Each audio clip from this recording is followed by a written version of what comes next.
안녕하세요. 약세권 양동이 약사입니다. 오늘의 컨텐츠는 대부분의 약 언제 먹는 게 가장 합리적일까에 대해서 의논해 보려고 합니다. 결론적으로 추천드리는 건 아침 밥 먹고 먹는 것이 가장 좋다고들 합니다. 우선 수면제, 갑상선약, 인슐린 수치를 조절해주는 특징적인 약들은 제외하고 설명드릴게요. 일반적인 혈압, 고지혈증, 영양제 언제 먹는 게 가장 좋을까에 대해서 설명드릴게요. 하루에 2번 먹는 약이라면 아침, 저녁에 먹는 게 일반적일 것이고 3번 먹는다면 아침, 점심, 저녁에 먹는 게 낫겠죠. 하지만 하루에 1번만 먹는 약이라면 수많은 약사와 의사분들은 아침에 먹기를 권장합니다. 그 이유를 한번 몇 가지 설명드리려고 합니다. 우선 많이 드시는 약들 중 손에 꼽는 것은 혈압약입니다. 혈압약은 기전에 따라 여러 가지가 있지만 일반적으로 아침을 권장드리는데 가장 큰 이유는 아침에 일어나서 움직일 때 혈압이 증가하게 됩니다. 이때 위험성을 낮추기 위해 아침을 권장드립니다. 물론 혈압약 같은 경우 유럽 심장학 저널에서는 저녁에 먹는 게 위험도를 낮춘다고 하는 의견도 존재합니다. 하지만 개인적으로 양동이 약사는 아침에 복용하시길 권장드리는 편입니다. 일례로 혈압약 기전을 통해 생각해 본다면 대표적으로 이뇨제, 알락톤이 있죠. 이뇨제라서 수분과 염화나트륨의 배출을 증가시킵니다. 쉽게 말하면 오줌의 양이 증가합니다. 체액은 줄고 소변 배출이 늘어나는데 만약 취침 전에 복용한다면 자는 도중에 소변이 마려워서 자주 깨게 될 수 있습니다. 따라서 아침을 권장드립니다. 자, 그럼 이제 포괄적으로 한번 설명드릴게요. 이런 특징적인 이유에 있어서가 아니라 대부분의 약들은 한 번만 먹는다면 아침 식후를 권장하는데 이유가 과연 무엇일까요? 첫 번째로 일관성 때문입니다. 또 한번 예를 들어 설명드릴게요. 대표적으로 하루에 한 번만 먹는 약으로 피임약이 있죠? 피임약을 꾸준하게 먹는 여성분들에게는 이해하기 쉬운 내용일 거예요. 피임약은 하루에 한 번만 본인이 정한 시간에 식사와 상관없이 먹습니다. 일정한 시간에 먹는 게 가장 좋지만 사람은 망각의 동물이지 않습니까? 까먹고 나중에 먹는 경우도 다반사입니다. 한번 상황을 볼까요?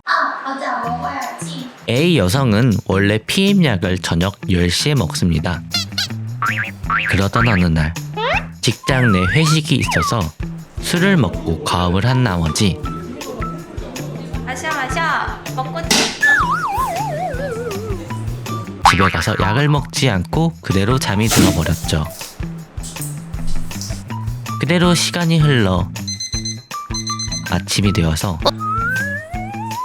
출근을 했는데 오후가 돼서야 기억이 났습니다.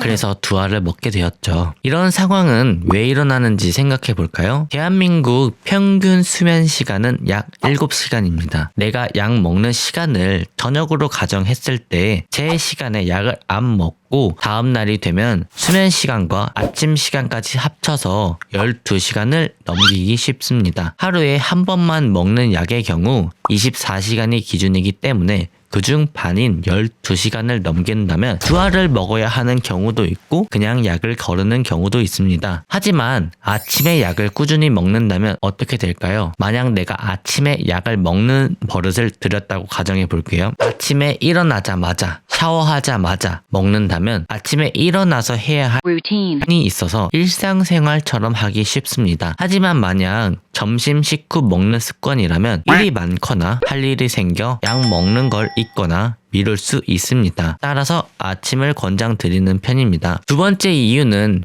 부작용 관찰을 위해서입니다. 약물 부작용이라 하면은 흔한 알러지 같은 가려움, 발진 등이 있지만 심각한 부작용이 나타난다면 쇼크도 있을 수 있고 호흡곤란도 있을 수 있습니다. 만약 이런 상황이 자는 도중에 생긴다면 끔찍한 상황이 이뤄질 수 있겠죠? 이런 부작용은 언제 어디서 어떻게 나올지 예측이 전혀 되지 않습니다. 따라서 미연의 사고를 방지하기 위해 일상생활 중 약효가 발휘되는 게 나을 수 있습니다. 지금까지 아침에 약 복용하는 이유에 대해서 간단히 살펴보았는데 관련 내용이 도움이 되셨을까요? 도움이 되셨다면 좋아요 그리고 구독까지 해주시면 감사하겠습니다. 지금까지 약세권 양동이 약사였습니다. 감사합니다.